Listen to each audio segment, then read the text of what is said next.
A History of Creation, Part 5. October 19, 2013. As we have been saying, this ocean of creative energy is there waiting for you all to dip into, and when you do, you will find the experience an exhilarating one, for then you will feel at home for the very first time in literally ages, and as such, it will be like coming home after a prolonged walk in the desert. For you are so thirsty for knowledge, and finally, you stand at the edge of the fountain where every thirst will be quenched as soon as you start to drink from it. We speak in parables again, so let us move on to what you are here for, namely to get a little bit more light on the actual process of creation. As we have talked about earlier, it is indeed a very complex one, but at the same time an infinitely simple one. The ingredients are few, it is in fact only two: creativity combined from energy and consciousness, and this in turn will be able to create all sorts of things by the same simple process, setting energy into vibration by adding the consciousness by way of energetic imprints that in turn engender all there is. This vibrational force is underestimated by humans, as you tend to see things from a very different perspective. For you want to break down everything into tiny little fragments that can be isolated, and as such, you diversify when it is much simpler to quantify by other means. Vibrational forces are the ones that build everything you see, and even the things you are unable to see.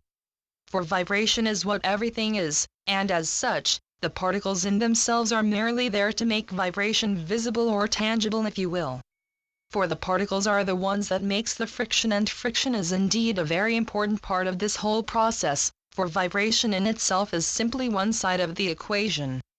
You can create a single object if you will, but only when it starts to interact with others, will you create creativity on such a scale, it will begin to become what you want it to be.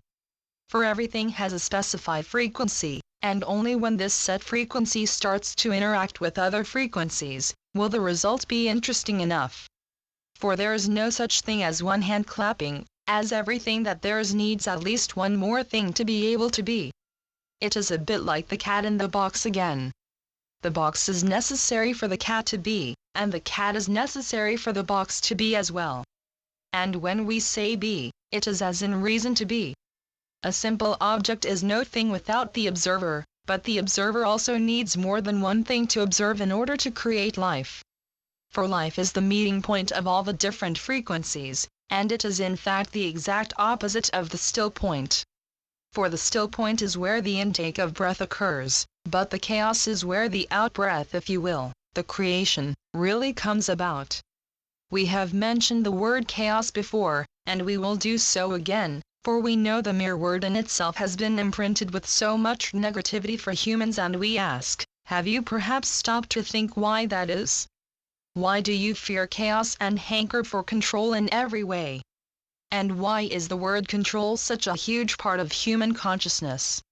It is this very fact that has served to disconnect humanity from this ocean of creative energy, for when you start to control things, you literally stop life from forming.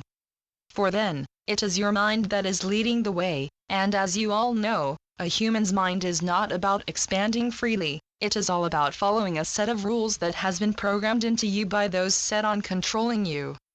And so you see, what you have always deemed as negative is the only way to create.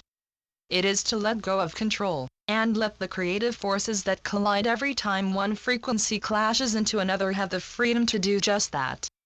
And when they do, it all starts to live, and so too will you, as you little by little learn to let go of that old and ingrained habit of trying to stay in control. For control leads to certain death, as it will narrow the field of possibilities every time something new arises, whereas chaos ensures eternal life, for it will only serve to increase the number of possibilities every time something new is created that is allowed to interact with all there is from before. And so you see, the control mechanism that is so hard for you to let go of, is the one that has led humanity down into an ever narrower corridor, away from the light, whereas now, the chaos will again set you free by removing any remaining walls that still obscures the view. For when you have control as the main driving force behind you, you will never create anything of true and lasting value. And so, what you need to do, is to create freely without having to set any set standards as to what and how this in itself will interact with the rest of creation. Of course, there are limits, and these limits have been set by the vibrational field that governs it all, and as such, nothing will be able to be created that will have a willfully destructive force so that it can create havoc with the rest. And so the forces that are being created will be forces that will interact with everything that has already become in a way that will not only boost so much of what is, but it will also serve to disable those things that are not vital enough to be able to interact with these new frequencies. Again, we have the cycle of creation and destruction, but it is all balanced in such a way that what is begotten will not have any ability to wipe out the rest. For this cycle of creation and destruction will not be allowed to tip into a negative spiral as in more destruction than creation, and as such, you have no need to worry that your endeavors will leave any scars on this whole process. For you are simply not able to do that when you start to sip from this huge ocean of vast and endless possibilities. For what you sip are the waters of life, and as such, the life force will always come out as an end result. So take your time and let go of the fear of becoming the destroyer of all, for that is not possible. And if something comes apart because one of your creations starts to interact with its field of harmonics, it is because it is meant to do so. For then, what you have created is far better adapted to bring this whole cycle a step further than what the other part of creation could do. And so, when the time is right, everything that has at one time been created will cease to be, and it will return to that endless ocean, waiting to become once again, and it in turn will interact with all of creation in such a way, it will cause other parts of it to become redundant and obsolete, and return to become source material once again. And so this cycle goes on, producing more life from chaos, making light out of the dark void of unknowing, letting new life be born out of it all. The Constant Companions. Channeled by Asia North. asianorth.wordpress.com